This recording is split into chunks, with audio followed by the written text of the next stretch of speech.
Bonjour, mesdames, messieurs, Simon Brière, stratège de marché principal d'RJO Canada. On est le 11 octobre. On dirait que je me rappelle jamais de la date. Évidemment, l'actualité cette semaine, on regarde beaucoup ce qui se passe avec la situation entre l'Israël, Palestine, Hamas, etc. Donc, le climat de guerre qui règne actuellement. Je ne parlerai pas du côté politique là, parce que c'est pas mon champ d'expertise. Je vais peut-être regarder ce qui se passe au niveau des marchés financiers au niveau des matières premières, par exemple. Donc, depuis le conflit, la réaction initiale dans le pétrole a été assez positive. Je dirais qu'on a maintenu les prix jusqu'à tout récemment, à part aujourd'hui, ça baisse un peu. La réaction initiale a été positive pour le pétrole. Il n'y a pas une accélération non plus. Donc, on est plus dans un contexte où la hausse d'à peu près 5 somme toute, tend à revenir, quoi qu'on est un petit peu plus en difficulté aujourd'hui. L'or, le gold, lui aussi a réagi de manière positive dès l'ouverture des marchés financiers. Et dans ce cas-ci, ça a continué, peut-être une hausse d'à peu près 40 l'once. Le marché obligataire, donc les bons, hein, je regarde ici les Treasury Notes, qui est dans le fond des obligations de 10 ans au niveau américain.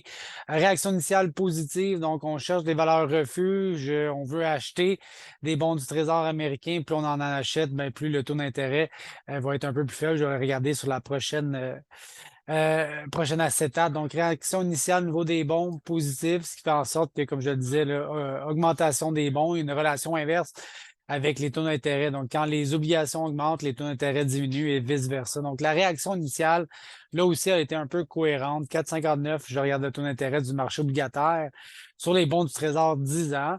Et bon, avec tout ça, le marché des actions, le stock market S&P 500, là aussi, une réaction initiale un peu difficile avec climat d'incertitude, beaucoup de peur, mais depuis ce temps-là, avec la baisse des taux d'intérêt, le dollar américain, les obligations, le stock market réagit somme toute assez bien malgré tout par rapport à la situation. Donc, même si c'est pas exactement relié. Je vois quand même une forme de convergence dans ces marchés-là. Incertitude, pétrole augmente, valeur refuge, qu'est-ce qu'on veut? On veut du dollar américain, donc on veut des bons du trésor, on veut aussi de l'or. Donc, une convergence marché financier qui est assez logique actuellement. Quand je regarde les grains, pas une grande réaction, je dirais même que les grains ont peut-être plus réagi de manière négative, quoique c'est arbitraire, là. Je pense pas que c'est même relié. Ils n'en produisent pas du grain en Israël, pas pour la peine pour les marchés internationaux. Donc cette semaine, maïs, blé, soya, un peu plus un repli, là. Le blé, moins 3 le maïs, il est moins 1 soya, un peu la même chose, qui est différent de l'invasion russe, hein. On sait que les Russes produisent beaucoup de grains de maïs et de blé, donc la situation était beaucoup plus explosive avec la Russie, ce qui n'est pas le cas actuellement. Sinon, je reviens plus dans mes fondamentaux américains. La récolte se produit quand même généralement bien. 34 du maïs est sorti un petit peu en avance sur le 31 normal. Dans le cas du soya, c'est quasiment la moitié sur du stock qui est sorti. Là aussi, un peu en avance, 43 versus 37 ici. Donc, les récoltes vont somme toute bon train aux États-Unis. Et demain, on va avoir un rapport du ministère sur l'offre et la demande de grains, là, le fameux World Agricultural Supply and Demand report. Donc, c'est demain, ça va sortir à midi. On s'attend quand même à un peu un statu quo au niveau autant des rendements dans le maïs, 173,4 à 173,6. Donc, pas beaucoup de changements là. Soya, 49,9. Dernier rapport, peut-être 51,1. Donc, somme toute, dans les mêmes eaux, et je regarde les inventaires de fin. Là aussi, ça va être pas mal un copier-coller sur le dernier rapport du mois de septembre. Donc, on ne s'attend pas à des mouvements drastiques demain au niveau des bilans.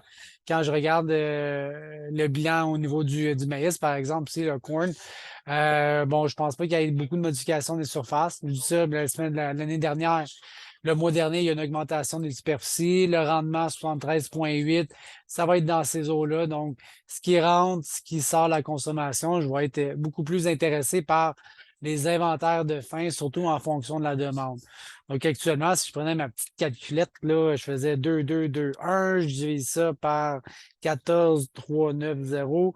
Ça fait quand même un ratio d'utilisation de 15%. OK? Donc, 15%, c'est quand même beaucoup. On voit que dans un graphique de ce type-là, où j'ai mon ratio d'utilisation, hein, je te parle ici de mon 15%, en fonction de mon prix à la ferme, mais je passe vraiment là, dans les dernières années d'un climat de pénurie et j'ai une transition à un climat beaucoup plus d'abondance. Donc, du stock, il y en a. Et qui dit stock dit un peu un prix qui a baissé. C'est ce que je remarque au niveau de la bourse. Là, les contrats à terme ont beaucoup baissé. Je me demande même jusqu'où qui peut continuer. Depuis 3 mois, semble être assez à l'équilibre aux alentours de 4,75 le boisseau. On est pas mal là-dedans depuis le mois de juillet-août, avec des petits soubresauts. Sur un horizon beaucoup plus long terme, donc depuis 1970, et c'était juste après les dinosaures ou juste avant les dinosaures. Je ne sais pas pourquoi il y a ça sur mon graphique. Donc, dans les années 70, on avait peut-être une pièce et demie. En dessous de ça, une augmentation, peut-être un premier plateau, 2,5 piastres. On a eu bon, l'éthanol, un peu de folie. On a dessiné un nouveau plateau aux alentours de 3,50. Puis là, ben, on se demande, est-ce qu'on est en train de former un autre plateau, si c'est à 4,5, si c'est à 4,25, si c'est à 4, est-ce qu'on va revenir ici à 3 piastres et demi finalement? Donc, je me pose des questions, je n'ai pas la réponse, mais je vois définitivement que certains plateaux qui se sont établis et on va voir si on est en train d'en établir un autre. Dans le cas de soya, un peu le même principe, superficie, rendement, un peu de consommation. Je regarde les inventaires de fin à 220. Il n'y a pas beaucoup de flexibilité. Là. 220, on voit que dans les dernières années, c'est pas énormément de stock. Heureusement, vous me direz que l'exportation, elle est un petit peu moins élevée, ce qui permet d'avoir un petit peu plus de stock aux États-Unis. D'ailleurs, au niveau des prix, on voit quand même assez bien que dans le maïs, ça a baissé, baissé, baissé, tandis que le soya se maintient un petit peu mieux que les autres types de grains, justement pour cette raison-là, à mon avis. Même principe au niveau des plateaux. Est-ce qu'on pourrait être en train, là aussi, de développer un autre plateau, historiquement, peut-être 3 piastres des bines, 6 piastres, 9 piastres? Est-ce qu'on est en train de former un nouveau plateau? Là, je pose la question, je n'ai pas la réponse, évidemment, là, mais tu sais, j'utilise peut-être un petit peu la logique pour me donner une idée, parce que je sais que le coût de production est élevé, les semences, le fuel, les fertilisants, la ligne de crédit, les frais bancaires, etc. Une nouvelle réalité, je pense que c'est sale dans les prochaines années, qui fait en sorte que les coûts de production risquent d'être un petit peu plus élevés. Donc, peut-être que l'équilibre pourrait lui aussi être un peu plus élevé. Aux États-Unis, les inventaires sont toujours pas mal à sec à la fin d'année, à part les guerres commerciales d'il y a 5-6 ans, disons.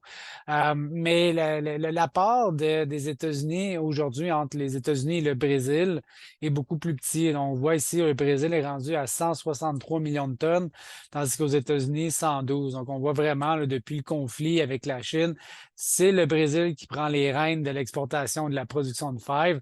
Donc, ça ici, les inventaires américains sont de moins en moins pertinents. On va être un petit peu plus intéressé par ce qui se passe en Amérique du Sud. Et voilà. Donc, je pense que c'est pas trop long. Je vous laisse là-dessus. Le rapport va sortir demain à midi et je vous dis bonne fin de journée. Salut, bye.